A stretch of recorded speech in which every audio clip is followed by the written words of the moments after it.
네, 이번 시간에는 TA 뭐 이 얘기를 갖고 좀 해보려고 해요. 아, 이건 사견이 되게 많이 들어 있어서 참고만 하시면 됩니다. 얼마 전에 또 회사에서 네, 회사에서 이렇게 뭐죠? 컴플리션 가이드라인 업데이트 공지가 와서 저도 이렇게 참조해서 보다가 트리트먼트 TA 관련된 내용이 뭐가 나왔어요.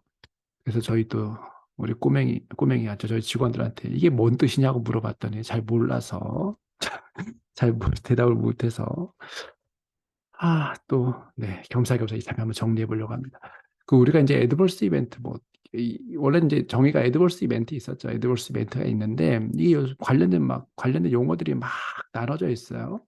세부 용어 있고 지금 여기 이 유튜브에서도 사실 이제 뭐 AADR, SA, SADR 수사 이런 데한 정의가 뭐고 각각의 해당되는 아이템 아이디가 뭐고 이런 걸 한번 정리한 적 있는데 네, 오늘 TA 관련된 얘기를 해보려고 합니다. 이건 뭐 제가 기본적으로는 막 입에 거품 물 정도로 싫어하는 이게 적절하지 않다고 판단하는 내용들 중에 하나인데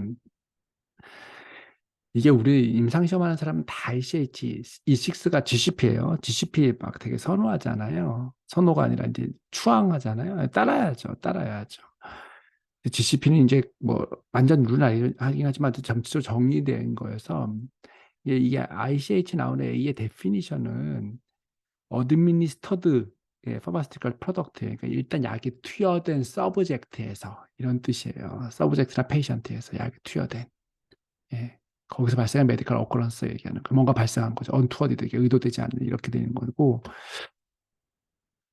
우리의 또 파파고님께서 번역하신 거 보면 그렇게 되어 있죠. 의약품을 투여한 이렇게 번역되는 것들이 있습니다. 그래서 기본적으로 의약품을 투여하지 않았는데 수집하는 것 자체가 넌센스에 해당돼요. 그리고 임상시험 자체가 기본적으로 이렇게 CSR에 들어갈 데이터의 수집, 그렇죠. 이런 목적인 건데, 약이 투여되지 않은 시점에서 발생한 거는, 그건 A가 아니에요.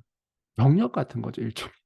그래서 데이터도 병력에 가까운 거죠, 내용상으로. 그런데 문제는 그걸 A에 적으라고 하는 계획서들이 있어요. 동의서 이에 수집된, 언투어디드한 거, 임상시험 참여 이후에 발생한 거.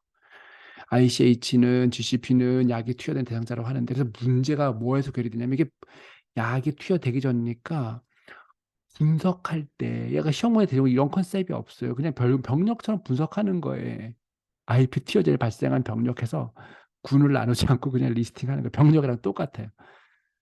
근데 A의 기재하게 이래서 완전히 복잡해지는 겁니다.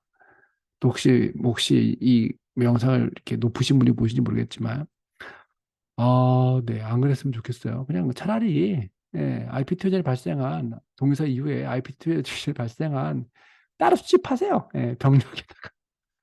그러면 되죠. 그래서 신기한 개념이 있어요. 원래 TA란 말은 원래 A가 IP 투여 이후인데 TA라면 트리트먼트 이머전트 약물 투여 이후에 이런 용어를 또 구분해서 쓰는 거예요. 이게 웬 아이러니입니까? 이미 A에 대한 정의가 IP 투여 이후에 발생한 건 또 TA라는 말을 쓰는 거죠. 그 우리 시대 때 이 잘못된 용어들 중에 역전압 이런 표현 썼거든요. 기차역 앞 역전 또 너무 옛날 용어 쓴 거예요. 이미 역전이란 말이 기차역 앞이라는 뜻인데 전이 앞전자를 쓰니까. 근데 그 앞이라는 말을 또 썼어요. 이런 이중 의미인 거죠. 이미 A의 IP 투여된 대상자에서 발생한 언투어디드 메디칼 오커런스라고 돼 있는데 이 또 트리트먼트 이멀전트 약 투여한 이후에 발생한 A란 말을 또 쓴 거예요. 상대 개념이 어쨌든 프리티 A 같은 게 발생한 거죠. 네. 아까 말씀드린 것처럼 테크니컬리 원래는 이게 A인데 A가 아니다 이렇게 돼 있고 랜덤 그룹에 따라 분석되지 않고 A에서 A 정의 혼선만 줘서 특성만 발생시킨다 이런 거예요. 오늘 원래 얘기하려고 하는 이 특수상황이 뭐냐 이 얘기하려고 했던 거였어요. 어쨌든 프로토콜에 정의돼서 동의서 이후 혹은 그냥 보통 동의서 이후 하죠. 근데 어쨌든 IP 투여 전에 발생했어요. 근데 그 A가 지속돼서 IP2에 의해 지속되어서 어쨌든 그 A 때문에 IP를 중단하는 경우들이 있어요. 뭐 사실 말이 안 되는 IP 투여전했는데 인과관계 당연히 없고 인과관계 그렇죠. 예를 들면 IP 투여전 이렇게 얘가 우리 DA 페이지 IP2 시절 전에 11월 4일 날 발생했는데 2022년 IP2였어요. 그래서 12월 21일 날 아니 11월 1일 날 A 발생했어요. 근데 쭉 지속됐어요. 쭉 지속됐어요. 예. 그 투여 중지라 쓴 거예요. 아, 실제 이런 사례가 있었대요. 그럼 얘는 실제로 발현일이 IP2 전이니까 TA가 아니잖아요. 프리 TA잖아요. 근데 IP를 투여 중지했어요. 이게 뭔가 이 IP 어쨌든 이 IP 때문에 뭔가 있었다고 판단한 거잖아요. 이게 보수적으로 보면 얘는 IP2A 이후에 발생하는 A로 취급되어서 분석에 뭔가 들어가야 되는 거예요. 아, 네, 분석에 들어가야 되는 거죠. 제가 이제 사실은 뭐 내용을 이렇게 써서 그런데 예, 이 내용상으로 보면 똑같은 걸 프리-TA 또 써서 아유 미리 써놓을 거 그랬네요. 예, 예, TA 써서 시작일을 IP 투여된 날짜 뭐 예를 들면 이렇게 적고 IP 투여 중지라 적고 이렇게 적으라는 거죠. 예. 얘는 해당 사항 없음을 예. 만약에 발생했다면 투여 중지 이렇게 가이드 하라는 거예요.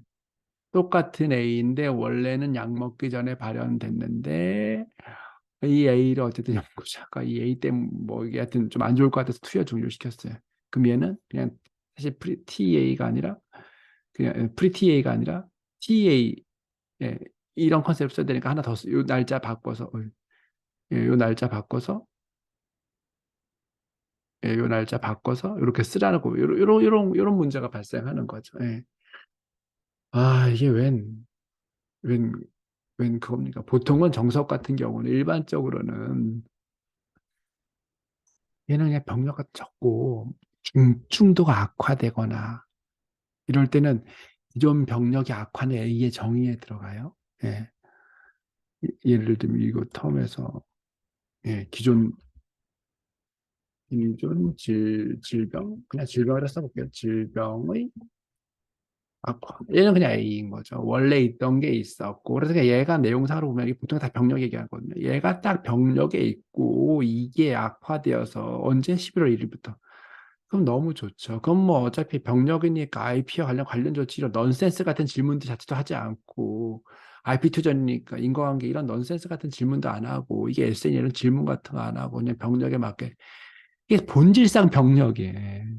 근데 A에 관한 질문을 넣어서 이상한 거 썼다고 쿼리를 내고 이게 웬 넌센스입니까? 이게 RBM 이런 거에 맞지도 않고. 아, 네. 괴로워서 또 이렇게 했던 거였어요. 병력 딱 들어가면 딱 좋잖아요. 네. 언제 발생했냐? 혐의 뭐냐? 네. 딱 이것만 적으면 되는데 인과관계도 묻고 IP가 튀어 종료됐냐고도 묻고 참. 예. 이게 임상시험 어쨌든 뭐 스탠다드 다 좋긴 좋은데 예, 효율을 좀 고려해야 된다. 그중에 임상시험 목적 중에 제일 큰 게 세이프티인데, 아, 좀 제발 좀, 네. 우리 힘 있으신 분들 TA 이런 거 안 했으면 좋겠어요. 그냥 ICH에 나와 있는 대로 IPTU에 이런 게 됐으면 좋겠습니다. 근데 어쨌든 우리 힘이 없으니까, 힘이 많지 않으니까 여러분 나중에 힘 있으신 분 되시고요. 어쨌든 예, 지금 상황에서는 기본적으로 뭔가 제낄 수 없는 거 예, 이렇게 했을 땐 보수적으로 TA에 포함시켜서 하려고 그러려면 분리해서 끼지 않은 테크닉을 써야 된다. 요거 한 거였었어요. 그게 일반적으로 발생된 게 이거 사실은 되게 이상합니다. 이거 예, 뭔가 IP 중단했다 하면 쿼리를 내게 하던가 하고 예, 어쨌든 그렇게 맞으면 이 A로 IP 중단이 맞으면 새로운 A를 기재하게 해서 추가로 기재하게 하고 예, 뭐 제일 좋은 건 사실 중증도가 변경되면 제일 좋죠. 원래 있던 게 뭔가 좀 악화됐으니까 A로 이렇게 예, IP를 중단했을 거니까 그 시나리오가 맞으면 당연히 예, 기존에 있던 게 중증도가 변경되면 새로운 A로 기재한다. 그냥 일반 IP 투여 이후에 발생된 거는 우리 맥시멈 인텐시티, 맥시멈 시비리티 쓰니까 하나로 써요. 근데 IP 투여 전에 발생했는데 악화되고 기존 질병이 악화 이런 컨셉 때문에 새로운 A로 쓴다. 이제 이런 얘기 발생합니다. 아, DM 하시는 분들 특히 매뉴얼 리뷰 하시거나, 그냥 어쨌든 뭐, A를 이해하고 계시거나, 혹은 CRF 디벨롭 하거나 계획서 상에서 뭐, 리뷰할 기회가 있으신 분들은, 예, CSR에 봐라. 예, 퓨리 TA가 어떤 식으로 취급되고 어떤 식으로 나와서 이 임상시험 중에서 얼마나 많은 혼란을, 반응을 하지만 어쨌든 혼선을 주냐. 특히 이게 뭐, 백해 무익하다. 이런 얘기들을 좀 해봐 주시면 좋을 것 같아요. 아, 좀 흥분해서 말이 길었습니다. 오늘은 여기까지 하도록 하겠습니다. 고맙습니다.